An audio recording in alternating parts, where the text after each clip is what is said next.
คนนี่ปอดตัวทุกคนโอ้เป็นดูนี่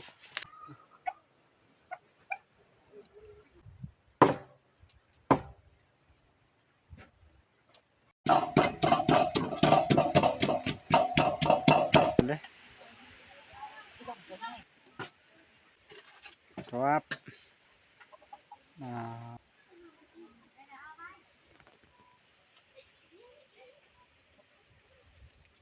ร้อยกึบกักจึกจักคร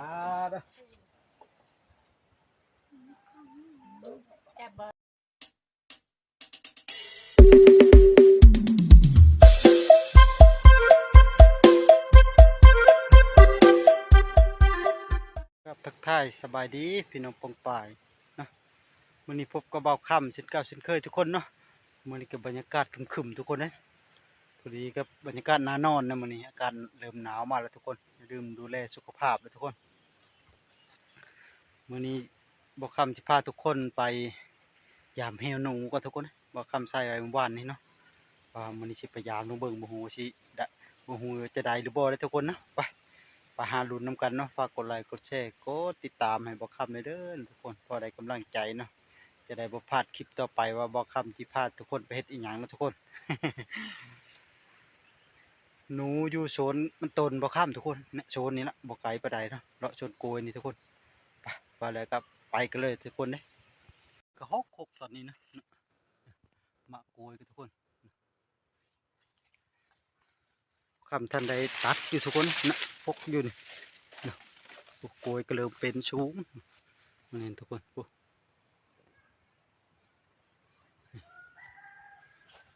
เนาะเป็นมากหลายอยู่หกได้เลยหนึ่งเนาะคัดบ่ฮู้ว่ามันมื้อปีนี้สิเป็นราคาใช่ไหมทุกคนยามหลังแรกแห้งมาทุกคนโอ้ยด่านทุกคนบ่ถือทุกคนเลยเนาะโอ้โหนี่หลังนี้ก็นี่ทุกคนมันกินอยู่ห้องนี้กินอยู่ทุกคนเลยเนาะนะควัดคืนนี่ก็ไม่อยู่หาเหี่ยวข้ามทุกคนโอ้ดูมันทุกคน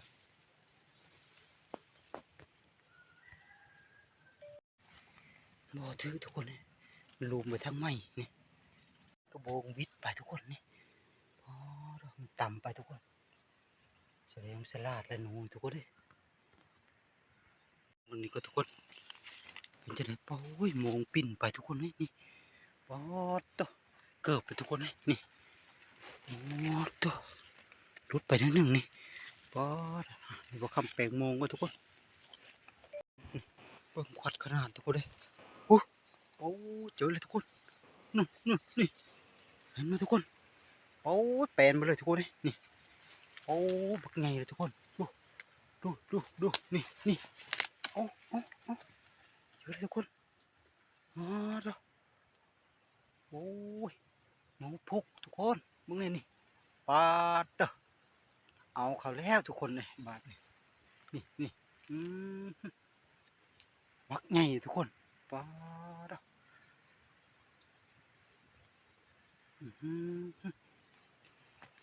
หมุนมาเลยทุกคนอยู่นี่ปาด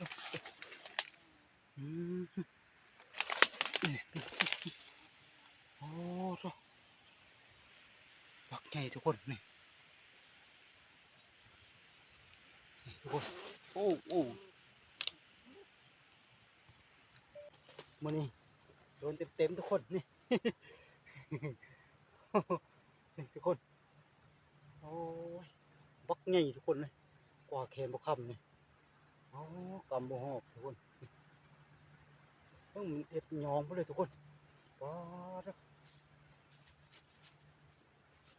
เหี่ยวกับหมานได้ทุกคนมันนี่ได้นะ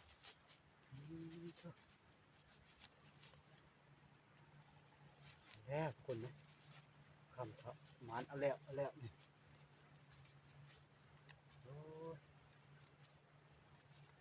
ล้างชุดถ่ายทุกคนนะถือล้างชุดถ่ายเนาะ คำยามเลาะมาบ่ถือทุกคนเนี่ย7 ดาบ8 ดาบ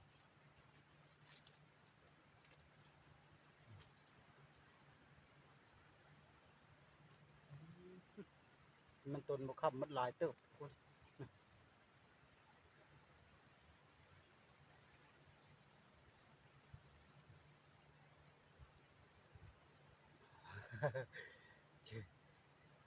เจอจนได้ทุกคนเลยนี่โอ้โหของแท้แน่นอนทุกคนหนูพุกเนาะ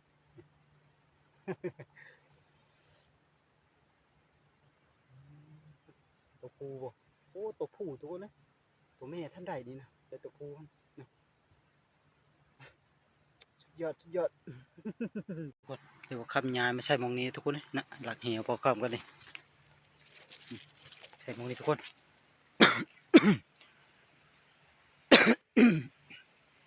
อย่างตัวแม่อีกทุกคนเลยเนาะเดี๋ยวรอลุ้นอีกมือหน้าทุกคนคำใช้แช่เลยทุกคนนะทีนี้ก็ถือว่ามานะทุกคน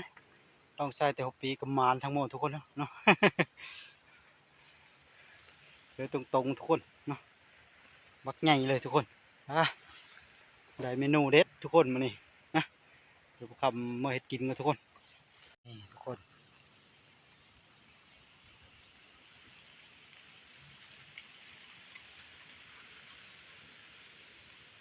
คือคำจีนูทุกคนนะ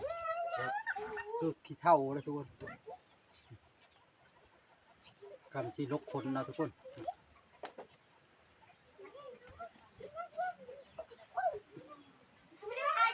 นี่ทอนทุกคนทอนคนอ้อจิงจี้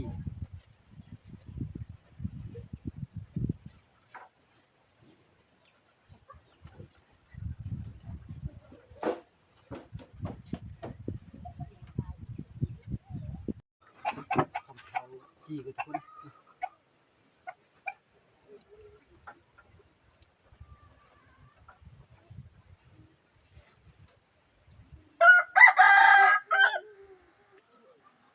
มันนี่ก็ล่มทุกคนมันก็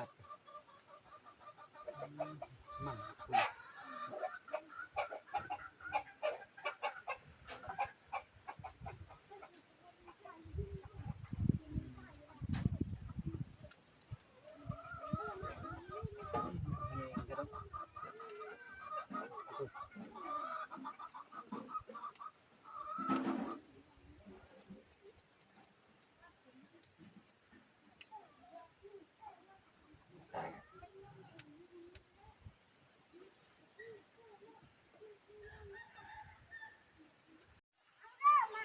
ทุกคนบอกคำกับจีแล้วเรียบร้อยทุกคนคำจอดก่อนมือนี้เด็ดเมนูเด็ดหมกหนูทุกคนบอกคำที่หมก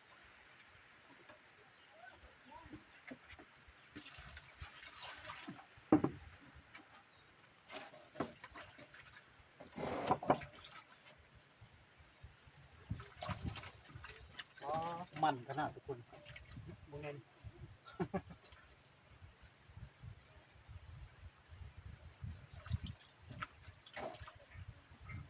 วะคนตัวเลย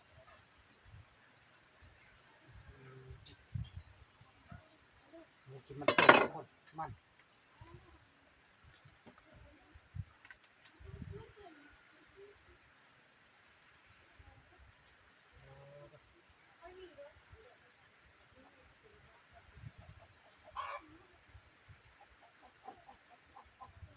คนเดี๋ยวคำผักหมูทุกคนเลย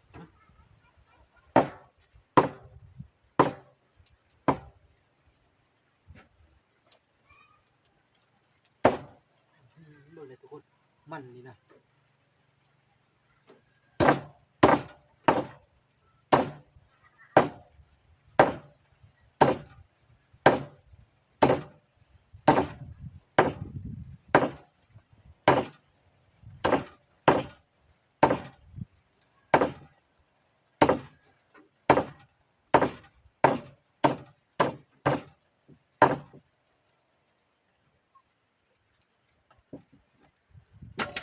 แต่ชามพูด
ครับจี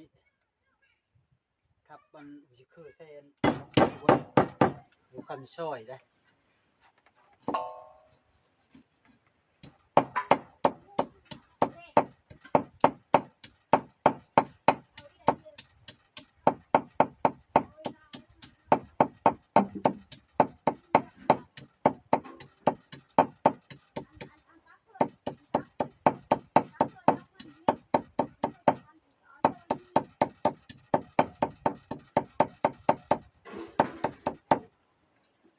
รอทุกคน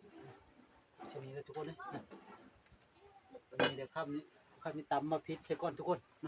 มาพิษแดงทุกคน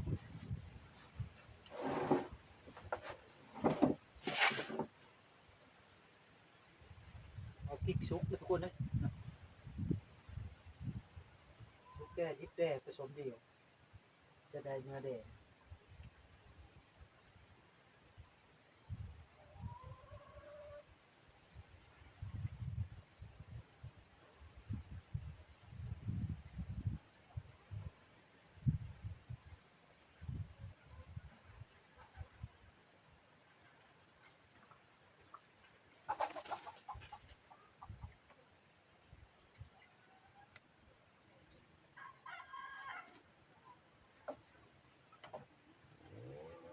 มีข้าวมาใช่ทุกคน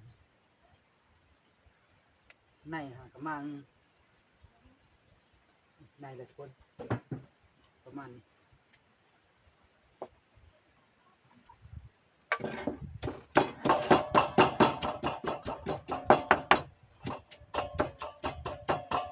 ทำทุกวันจะละเอียดทุกคนเลย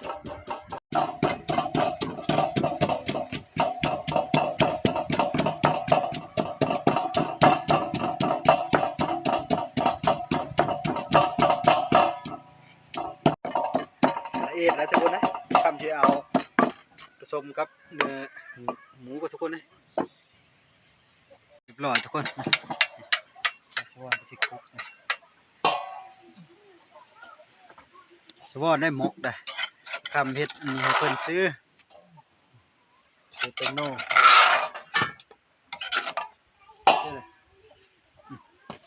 นี่ได้พักเนาะคักเลยมันใส่หอมคักโอ้หอมคักปันอย่างไปช่วยเอาพักอยู่นั้นเสื้อแดงเลยบนเลยท่านย่างใส่มันเลย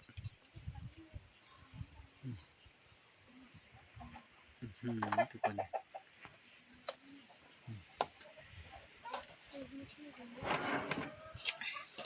น้ำกอจังน้อยป่ะอย่ามันเตะ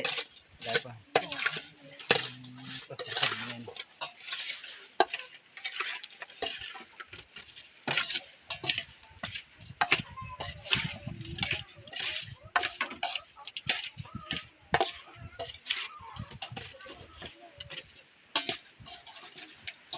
ตีให้มันละเอียดเลยทุกคน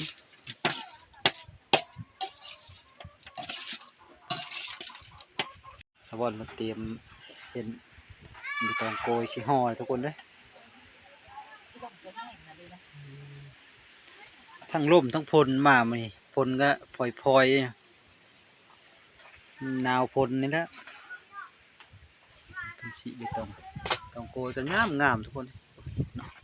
โอ้ยปีไปหมดละทับเดียวก็ได้ทับไปเลยสะอาดหมดละ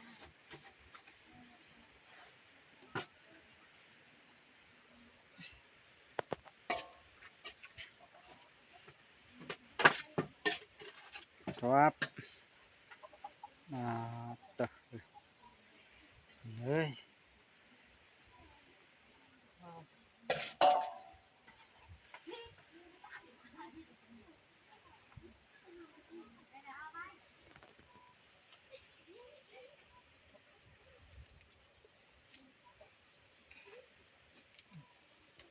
ดีนี่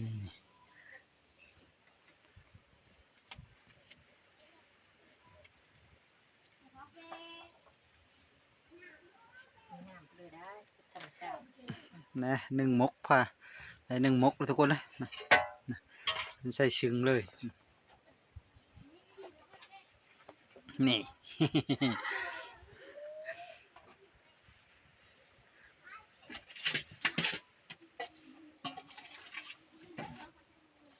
มกที่สอง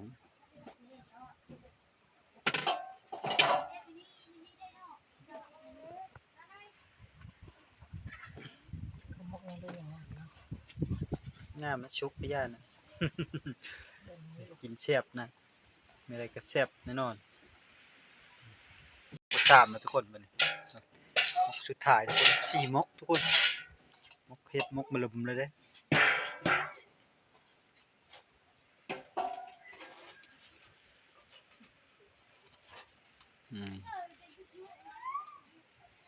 มกตัวเบ็ดตองโกยทุกคนสี่มกนี่ข้าวหมอชิงเรียบร้อยทุกคนเลย เอาปลาปิดไว้ก่อนนะ ทำไปตรงปิดไว้อีกอ๋อต้องปลากึบกับเสื้อฟ้ามันนะเฮ็ดลายชันทุกคนปลาได้เรียบร้อยกึบกับ ไป ข้ามคางกึกกัก จึกจักอีกบ่นานได้กินแน่นอนทุกคนขับเพลงนี่ไปลุกนะสุกเลยทุกคนนะนี่ไข่จวดบ้านี่เอาเว้ยบักใหญ่ๆเลยไข่เพิ่นเนาะสุกแล้วบ่อยู่เขาล่ะ เรียบร้อย ทุกคนอ๋อ เรียบร้อยแล้ว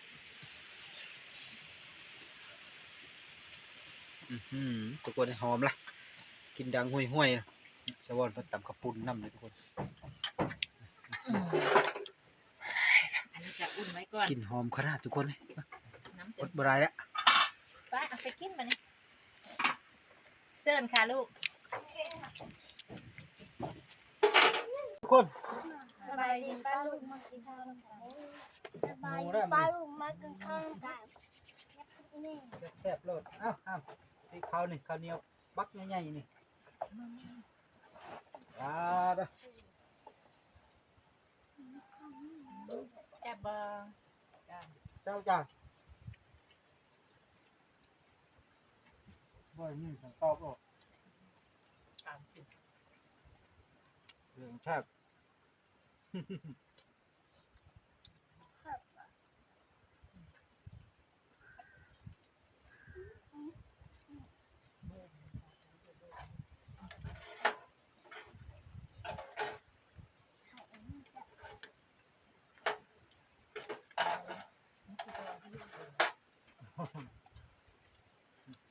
เอาโหมันลงไปผู้ใดกินโหมันเรียบร้อยน่ะลูกเลอเพิ่นกินนั้นตำข้าวปุ้นบัดนี้เนาะคำอิ่มละมุกหนูทุกคนนะ ถือว่าแซ่บเนาะแซ่บเป็นหนูทุกคนเนาะวันนี้มาครบได้วันอาทิตย์เนาะลูกสาวไปลงเพลทุกคนนะลูกชายไปลงเพลมาหมดมานานเลยจังไรก็ตามทุกคนฝากกดไลค์กดแชร์กดติดตามให้กำลังใจเนาะจะได้บ่พลาดคลิปต่อไปบ่คำที่พาทุกคนไปเห็นอย่างทุกคนเนาะคลิปนี้ก็บ่มีหยังหลายทุกคนนะบ่คำก็จบสบายดี